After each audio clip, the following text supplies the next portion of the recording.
সম্মানিত দর্শক মণ্ডলী, ভাই বোন, বেগম রোকেয়াকে আপনারা কি মনে করেন? তার ব্যাপারে আপনাদের মন্তব্য কি, সেটা অবশ্যই কমেন্ট সেকশনের মধ্যে করে যাবেন।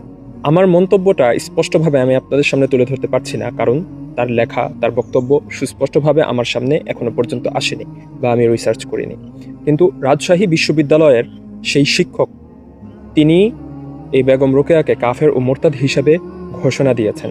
আমি মনে করি রাজশাহী বিশ্ববিদ্যালয়ের সেই শিক্ষকের বক্তব্য অযাচিত নয়, বরং তিনি এমন একটা বক্তব্য দিয়েছেন যেটা বাস্তবতার অনুগামী হবে। কারণ উনি একজন লেখাপড়া করা মানুষ, এবং আমি বিশ্বাস করি উনি যে বক্তব্যটা দিয়েছেন সেটা রোকেয়ার ব্যাপারে পরিপূর্ণভাবে জানার পরেই তিনি সেই বক্তব্য দিয়েছেন।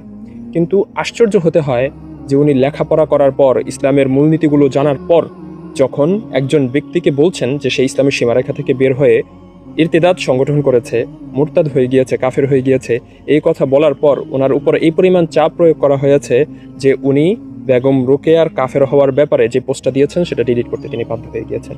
চিন্তা করতে পারেন আমরা কেমন দেশে বসবাস করছি, যেখানে একজন মানুষের ইসলাম থেকে বের হয়ে যাওয়ার ঘোষণাটা পর্যন্ত আমরা দিতে পারবো না।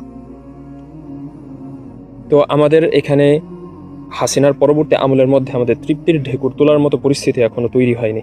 আমাদের উচিত এই দাওয়াতি কার্যক্রম আরও অনেক বেশি পরিচালনা করা, মানুষের মাঝে তাওহীদের যে দাওয়াত আছে সেটাকে বিশুদ্ধভাবে প্রচার প্রসার করা, যাতে করে মানুষ বুঝতে পারে যে এটা হচ্ছে ইসলাম, এটা হচ্ছে ঈমান, আর এটা হচ্ছে কুফর, এটা হচ্ছে ইরতিদাদ।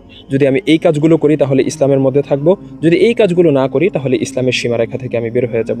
যদি আমরা এগুলো সুস্পষ্টভাবে বর্ণনা করতে না পারি, এগুলো বর্ণনা করতে গিয়ে যদি আমাদের উপর প্রশাসনিক চাপ আসে, তাহলে আমরা কেমন দেশে বাস করছি, আর কেমনই বা আমাদের দাওয়াতি কার্যক্রম। আল্লাহ রাব্বুল আলামিন আমাদের প্রত্যেককে সুন্দরভাবে তাওহীদের প্রচার প্রসার করার তৌফিক দান করে দিন। আমিন।